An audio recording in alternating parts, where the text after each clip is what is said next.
Hello everyone, welcome to Lecture in Lifespan Development. This week we're going to be talking about middle childhood. We'll talk a little bit about some things that relate to early childhood as well.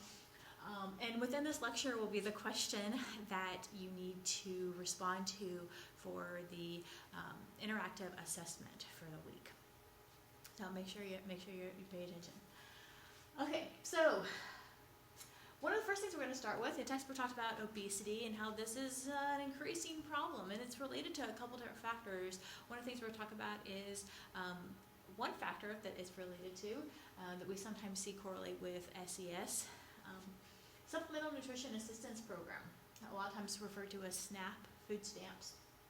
So soft drinks, candy, cookies, snacks, crackers, all those things are eligible items, right? Because seafood, steak, bakery cakes, also food items, so they're also eligible. So it's not uncommon to hear people talk about if people on food stamps can afford to eat better than they can, then they're not on food stamps.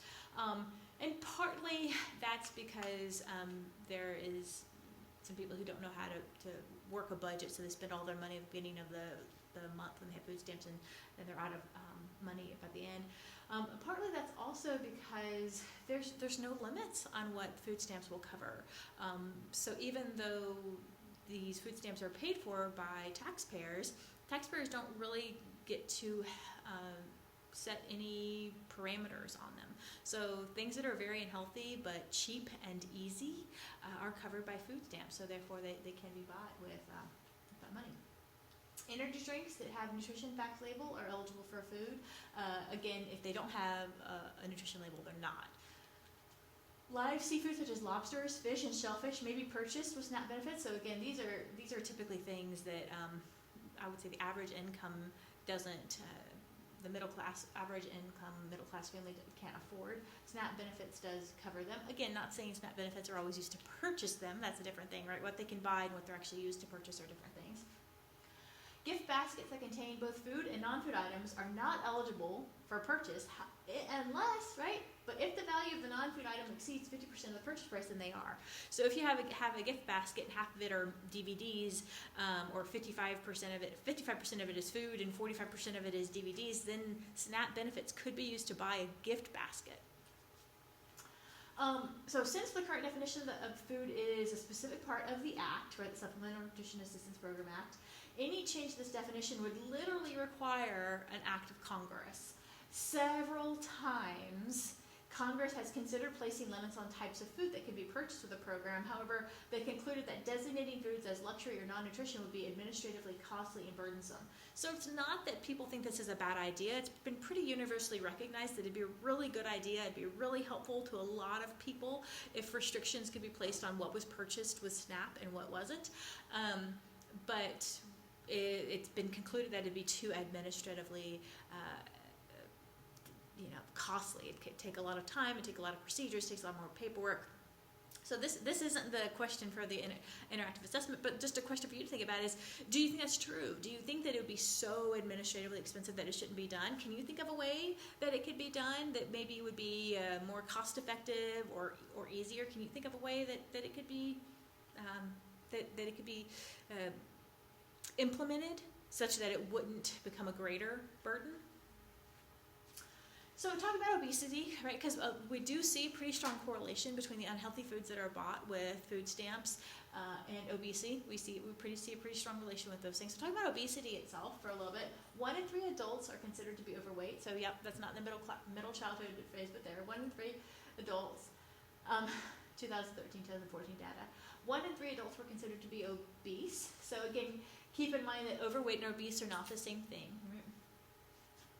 But 40 to 46% of people on SNAP were found to be obese. So again, you got 33% of the population as a whole, and then you have 40 to 46% of people on SNAP.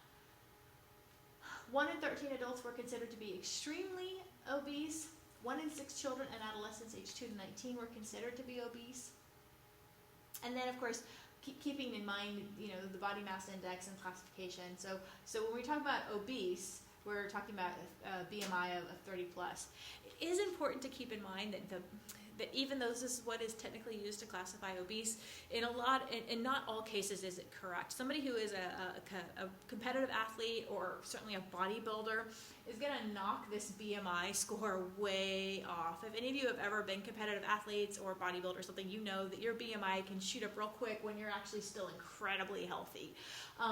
So the BMI it's one number to look at. It's not a definitive number in reality for health. However, it is a number that's strongly tied to how we actually label obesity. It is actually tied to BMI. Okay, so now let's take a second to talk about drugs in kids, another issue that was brought up in the book. So kind of talking specifically about prescription meds, psychoactive meds and prescription meds. So most people who get the double use there. But most people who use psychopharmaceuticals never actually see a mental health professional. 85% of people who use psychopharmaceuticals never see a mental health professional, right? That's a staggering majority, right? So they're using psychoactive medication, and 85% of them never see a mental health professional. Increase of psychopharmaceuticals increased 22%. And look, a 9-year time span. In 9 years, increased over 20%. That is a drastic increase. Prozac was approved by the FDA in 1987. Kind of become a household term, hasn't it? Pretty much everybody knows what Prozac is and what it does, right? Antidepressants are the second most commonly prescribed drugs after cholesterol-lowering meds. So that's out of all meds, right? Because cholesterol-lowering meds are certainly not a psychoactive pharmaceutical. So second out of all drugs is antidepressants. And one thing that's really interesting about this is that antidepressant drugs in most research studies show they have a 50 chance of it being effective. They're as effective as the placebos in most studies. So antidepressant drugs are not terribly effective, but they're the second most commonly prescribed medication in America. That's interesting. Wonder why you think that is. Recent research that studied 4 different antidepressants found they did not function better than placebos, right? So again, just looking at this is 4 recent studies. This has really been kind of shown time and time again in research studies. And this is a figure to break your heart, breaks mine. About 40% of kids in foster care are prescribed medication. About 10% of kids in the general population. So that means if you're in foster care, you're 4 times more likely to be prescribed medication. And a lot of times, I'm sure those of us who worked with kids in foster care, you know why, right? Because if they become a problem in the system just tries to take away the problem or tries to mitigate the problem or tries to, make somebody's life easier. I know when I worked with kids in foster care, medication was one of the very first things they always went to. Even if it was clear the kid needed something else, it was the first thing they always went to. Okay, so we talked about vaccines a little bit. Vaccines continue to be a very important topic in this field. One of the things that's really important is looking at balancing the risks versus rewards. All vaccines do have in them an inherent risk just because of the ingredients they have in them. However, in a lot of cases, it's believed that the risk is overcome by the reward. There are a lot of factors that go into that.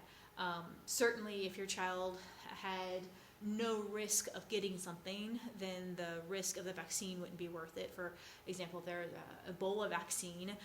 There's not Ebola around here. So even though Ebola is very dangerous because the child doesn't have any danger of getting Ebola right now, there would be no reward in them taking on the risk of a vaccine, even if it's believed to be small. Right now you kind of have 2 sides warring, and they're using fear and intimidation. You have one side that's maybe, and maybe kind of both sides are using fear and intimidation a lot. If you don't get your kids vaccinated, you're wanting them to die. I saw a bumper sticker the other day said, only vaccinate the kids you love, right? And there's just fear and intimidation that they're trying to use to kind of guilt people into doing what they think they should do. And then on the other hand, you have maybe other people who are saying, oh, no, never inject something into a child's body. They won't like the shot. You should never do that. So a lot of times these arguments kind of devolve into emotional bantering and meanness, rather than actually saying, okay, here's one point, okay, here's another point, and kind of being able to go back and forth. If you can find somebody who can calmly and rationally talk about both sides of this debate, you should have a nice conversation with them, because they're a rare individual. Most people will pick a side and then be kind of vitriolic to anybody who disagrees. Parental stewardship, and this is an important aspect that was talked about. A lot of you talked about it in your IAs this week, about how the family unit is so important, and the parents being, the ones who take care of the family and keep the family together, and that social structure and support. And this is something that is a lot of times not talked about as much. We're getting kind of a push to rely on the school systems to take care of kids, which of course teachers are not getting paid nearly enough to do, and they're not equipped to do that. They can't be the parent for 30 kids, right? They're the teacher, not the parent. We're getting things, other different parts of the government should take care of your kids, but really it's the parent. The buck stops with the parent. And so really it's the parent's responsibility to research what is best for their kid. Every kid is different, every family is different, every situation is different, and it really is that parent's job to be the steward of their child. There is a mentality that is really high in some areas and not as high in other areas, but it's the experts know better than I do mentality. And this is a mentality that is often used to bind people, and often used to say, you stay where you are, the experts know better, you don't need to think about this, the experts have thought about it already and they've told you what to do. We've seen a lot of bad things happen with that mentality. I mean, just look at what happened to Tuskegee, right? And that was that mentality. Oh, the experts told me what to do, therefore I'll do it. And I think we really need to push back at that, and we really need to say, no, everybody may not become an expert in everything, but everybody can learn enough to make decisions that are good for them. Whenever we get into the mentality of the experts being able to decide whatever other people do, we're in a situation where we're slowly, bit by bit, giving over the free will of everybody. Because then who decides who's the expert, right? And what about when, there's an old saying, experts never agree. Because you can find 10 experts in one field who will say one thing. You find 10 experts in the same field, they say the exact opposite. So whoever gets chosen to be the expert is oftentimes whoever is saying whatever the people in power want to be said, and then they're dubbed the experts. And then you get new people in power, other experts are saying the exact opposite. Ooh, but now the people in power like what those experts are saying, so now they become the experts. So it's really a myth that experts believe one thing. That's just never the case. And again, like I said, it's an old expression, experts never agree. You find 10 people in one field and they can all disagree. For every expert you can get in any field to say one thing, you can find an expert in the same field to say the opposite. So it really is this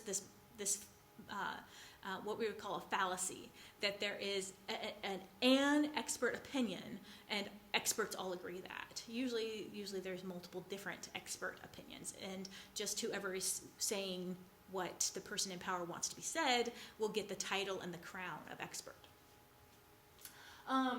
There is a lot of critical scholarly information on vaccines. There is some that is positive about vaccines. I will actually say that there's not as much.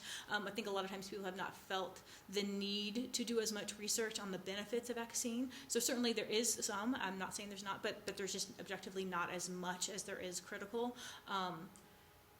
And sometimes people will say, oh, there's no scholarly evidence that vaccines are damaging. And first of all, it's kind of a ridiculous thing to say, because even people who make vaccines know that there's stuff in them that's dangerous. It's just the belief is that the stuff in them is less dangerous than the risk of getting the disease that the vaccine is preventing. So no one has ever really claimed that there's nothing bad in vaccines. No one's ever claimed that. People are starting to claim it now, but I think it's because most people don't know what's actually in vaccines. But so it's usually people just don't know about vaccines that say that. But no one's really saying that there's nothing dangerous in vaccines. It's just the belief that the bad stuff in the vaccines, they're protecting from a much worse thing. So it's okay because the risk is worth the reward. But there's actually, so every once in a while people say, oh, there's no studies showing that vaccines are damaging. That's just not true. There's actually, if you're interested, there's actually one book. One book, there's 400 studies that have been compiled, and these are peer-reviewed academic scholarly articles, all of them. And there's 400 in this one book by Miller. If you're interested, you can look at Miller's review of 400 critical vaccine studies. And it just shows a lot of research that has been done that does show that vaccines carry with them significant risks. Again, it's one of those things, right? Evaluating the risk for each child, each individual, and deciding, where that risk-reward ratio lies for each individual. And then, of course, one of the things to think about, too, is the rights to the most vulnerable. Whenever somebody is more vulnerable, we need to take extra pains to protect their rights, extra pains to make it so that their rights are not impeded upon. Now, certainly, ideally, right, no one would have their rights impeded upon. However, we do place a higher priority on the rights of the more vulnerable, and certainly, like, that's what we're instructed to do in the Bible. Take care of the fatherless and the widow, right? These people that were poor, and in that society really had no recourse, right? Those are the people to take care of. Something to think about, I kind of heard some of y'all debating this, talking about counselors, professional counselors should all be forced to get the COVID vaccine because they might potentially spread to somebody else COVID, and then that person might potentially get sick. I think it's important to remember that, first of all, vaccinated people can spread COVID just as often, and I think some research is showing that vaccinated people are actually more likely to spread COVID because they won't think that they can, so they're more likely to be spreaders. And then it's also important to remember that the survival rate for COVID is like 99.3%. So to take away somebody's ability to decide what goes into their body because they might make somebody sick who then has an incredibly tiny chance of actually getting really sick. That's a very low bar. That's a very low bar for taking away somebody's freedom of deciding what goes into their own body. I do also wonder if we apply the same logic to abortion, because in abortion, we are definitively killing another human being. And even though we say fetus, that's just because that's the term of their development at that point in time. It would just be like saying that an infant isn't a human because we call them an infant. A fetus is a human. There's no definition of a living human that a fetus is not. They are a living human. They're a very vulnerable living human. But if we're in a situation that we're saying that all professional counselors should get a vaccine because it might help them not get a disease and it might help them not transmit to somebody else who, even if the other person got it, would then have a very, very tiny chance of even being in any real danger from it. But we should take away their ability to decide what goes into their body because of that rigmarole that might potentially get somebody sick. But yet, we're not going to take the rights of somebody's body away such that they can still absolutely kill a human being. Babies in the womb that are getting aborted, there's video of them struggling to get away from the needle. Their necks are cut off. Their brains are sucked out. And we have video of them trying to get away from it, feeling the pain, trying to get away, and they can't get away, and they're killed. So if we live in a society where somebody has a right to their own body, such that they are allowed to kill a human being if they want to, but yet they need to protect another person from some potential very, very vague danger that could be out there, and that means they don't have control of their own body. That's a very weird double standard. And I really would hope that those of you who are going into the field would really think about that mentality and that double standard. Those of you who are advocating that all professional counselors should get COVID vaccination, because it really is if you're going to advocate for that, I also hope that you're one of the loudest pro-life voices out there as well, because at least that would be philosophically in agreement. However, if you're pro-choice or not loudly pro-life, you're okay with a human being being killed by somebody, but you're not okay with somebody not getting a shot that might then maybe not lead to somebody maybe being sick. That's a very intense philosophical double standards. I would encourage you to think through that before you say that you should take away the autonomy of another individual, and you should your belief on what should happen should force somebody else to get a shot because you think they should. Right? And also, I guess I would also ask, how much of a do you think you're going to be good at being an impartial counselor in reality if you think that because of what you believe you should be able to hold somebody down and inject something into them? That might not be the mentality that'll really lead to you being impartial and allowing the individual to go through and work through the material they need to. What you might wind up just doing is trying to find a way to force your opinion down their throat in a way that maybe doesn't seem like you're forcing it down their throat. So think through some of those things for yourself personally, and then from other arguments that you hear as well. Vaccines are a topic that are not going to be going away for us anytime soon. I really encourage everybody to actually look at the literature. And like I said, next time you hear somebody say that I hear somebody say, oh, there's just one debunked study that proves autism and vaccines are connected. That's not true at all. That's not true at all. That's a myth that people keep spreading. But I would encourage you, just at the very least, look at this book, Miller's Review of 400 Critical Vaccine Studies, and it'll show you some of the ways in which vaccines are damaging. Again, they might still be worth what they get you in protecting you from some different illnesses. But to say that they have no risk is simply not true. It's just simply not true. Value family, this is also something that was talked about quite a bit. Intact biological family, highly preventative factor for most risks faced by middle childhood and adolescence. So the question for this week that I want you guys to think about is, and we're gonna talk a little bit more about some other things that kind of connect back to this question. So don't just like stop here once you get the question, because we're gonna reference it. And I want you to think about the other information as well. Is what I'd like you to do is take some of the stuff that we have gone over in this lecture, and that we will go over, and then also the stuff you've worked that you've looked at in class. And what I'd like you to do is I'd like just kind of imagine for a little bit. And since we know that intact biological families are just such an amazing, they are the number one preventative factor for like everything, right? For crime, for violence, for drug abuse, for prostitution. I mean, like the list goes on and on and on and on and on. Everybody likes to believe that their family, if they get divorced, their family will be the exception to the rule. But the number one preventative factor is an intact biological family. So keeping that in mind, I'd like everybody to design a community-based program. Again, research-based, right? Research-based, a community support program for marriages and families. So for the interactive assessment, what you'll kind of do is you'll kind of describe what your program would look like. Again, make sure it's research-supported. Where would y'all meet? What would you do? What would the focus of your program be? Would you have a curriculum? What would it be? Again, you don't need to do more than the word count unless you want to, but really just kind of starting to dream about the practical application of some of the stuff that we're talking about. Right? So you're putting together a community-based program to support marriages staying intact and families staying intact.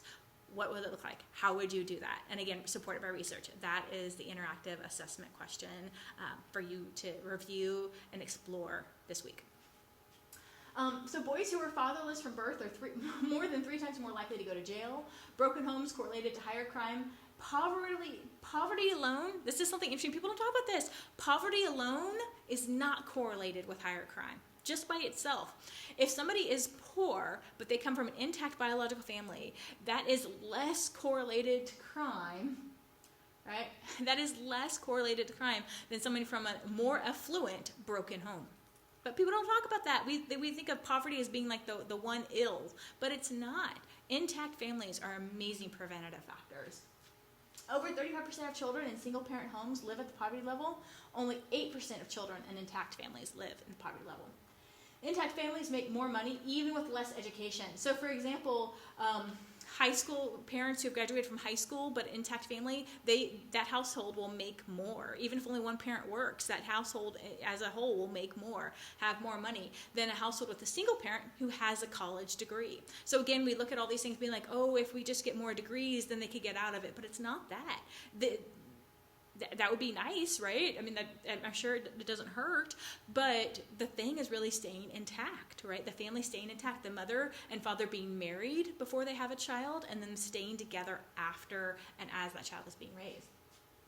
And then Whitehead, testifying before Congress, said, growing up with both married parents replacing race, class, and neighborhood as the greatest source of difference in child outcomes. So you look at a whole bunch of success, you look at a whole bunch of preventative factors, and the number one thing that is telling difference between successful children and children who are not wanting to grow up to be successful is if they had intact families, if they grew up with their mother and father being married intact in that home. Now, certainly, I'm not saying that if somebody doesn't come from that background, they can't be successful. I'm not saying that. But the number one thing to secure a likely outcome of success for children is for the parents to be married and stay together. Okay, and the last thing we're talking about is ZPD, which also stands for the Zone of Proximal Development. And this is also something that Vygotsky, right? We talked about him for a little bit, read a little bit about him and how he had this social construct, right? And how he approached things, how he looked at things. A lot of you talked about Vygotsky in your paper. Okay, so he really looked at the influence of culture on development. And for his zone of proximal development, I think this is an important theory to make sure you walk away with development, lifespan development from. The starting point is what can be done only with the assistance of others. So it's something that the individual cannot do by themselves, but they can do if somebody assists them. And the end point is what they can't even do at all, right? So here you go. So here, this purple circle right here, I hope you guys can see this. This purple circle is what the individual can do totally by themselves. So let's say that an example of this is a 3-year-old. A 3-year-old can see the letter A and say, A. They can do that totally by themselves. They don't need anybody's help. They don't need any assistance. They know that is the letter A. The zone of proximal development means something they can do, but they can only do it with help. So this would be, what sound does A make? Or what letters does A start with? And go, and then you go, A goes, ah, and then they go, apple. But they couldn't have thought of apple on their own, right? They could only see A and know A, but they wouldn't have remembered the sound. But once you help them remember the sound, then they can go, oh yeah, this word starts with that sound. And so then they can think of some words to start with the letter A. They couldn't do it on their own, right? But if they had just a little bit of help, they could get there. So that would be what we would consider the zone of proximal development, right? A little bit of help and they could get there. But they couldn't do it on their own, and it wasn't that this would be what they couldn't do at all. They could do it, right? They could do it. They just needed a little bit of help. So that would be something for that 3-year-old that would be in the zone of proximal development. Recognizing the letter A, that is not in the zone of proximal development because they can do that. Spelling the word apple, that is not in the zone of proximal development. That is outside of their abilities right now. But being able to recognize letters or words that start with the letter A sound, that is something they can do with a little bit of help. And so that's in the zone of proximal development. Does that make sense? So this is an important thing. One of the things I really love about zone of proximal development too is that it's true for all of life. We obviously think about it a lot with kids. That's where we talk about it with the learning theories and all that.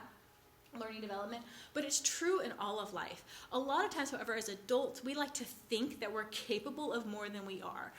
So a lot of times we'll think we can do something when really we can only do it with help. Or maybe we'll think that we're less capable than we are. And we'll think of something that's we'll think, oh man, I can't do this at all. I'm nowhere near doing it. But actually we can do it if we just get a little bit of the right kind of help. And then once we do it for a little bit with the right kind of help, well, then we can do it without any help at all. So what I'd like you to do, and again, this isn't for the interactive assessment, what I'd like you to do is think about your own life right now. What are some things that you can do, and don't talk about like tying shoes, I'm going to assume we can all do all those, but what are some things that you can do that you don't need any help for? You can totally do them on your own. And then what are some things that are in the zone of proximal development? And hopefully, if you're growing and you're learning, there should always be something in that zone of proximal development. If there's not anything in that zone of proximal development, it means you're not learning. That's what it means, because the stuff that you're learning will be in that zone. The stuff that you need a little bit of help for, but you're getting there, and you can definitely do some of it on your own too. And then what are some things that are out of reach right now, but they're in your goal to be able to do in the future?